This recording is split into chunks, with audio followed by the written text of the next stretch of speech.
Morning friends. இன்றைக்கி நம்ம இந்த சீத்தாப்பழத்தை பழுக்க வைக்கிற முறையை பற்றி பார்க்கலாம். சின்ன டெரஸ் கார்டனிங் பண்ணுறதுனால சின்ன சின்ன சந்தோஷங்களை பகிர்ந்துக்கிறேன். இது வந்து சீத்தாப்பழம் எனக்கு ஃபஸ்ட்டு காய்க்கும்போது எப்படி பழுக்க வைக்கிறதுன்னு தெரியல.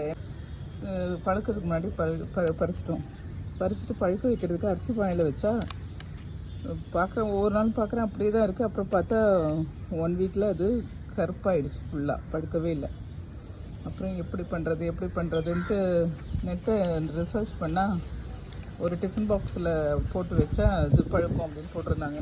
அதுவும் அடுத்த காய்க்கு அது மாதிரியும் பண்ணி பார்த்தேன். ஆனால் அதுவும் பழுக்கலை. அப்புறம் தான் ஒருத்தவங்க சொன்னாங்க, புல் மேலே வச்சு பாருமா அப்படின்னாங்க. எங்கே நம்ம புல்லுக்கு போகிறது சிட்டிக்குள்ளே. சரி, பேப்பரில் சுற்றி பார்க்கலாம் அப்படின்னு நியூஸ் பேப்பரில் சுற்றி வச்சு பார்த்தேன். அது 2 நாள் பழுத்துறதுங்க.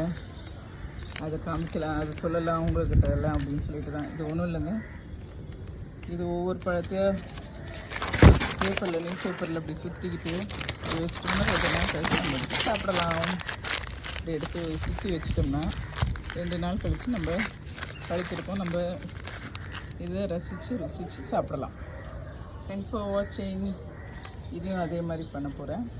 பேப்பர் ஓடி போச்சு, நான் எடுத்து பண்ணிக்கிறேன். தேங்க்ஸ் ஃபார் வாட்சிங். லைக் அண்ட் சப்ஸ்கிரைப் பண்ணுங்கள்.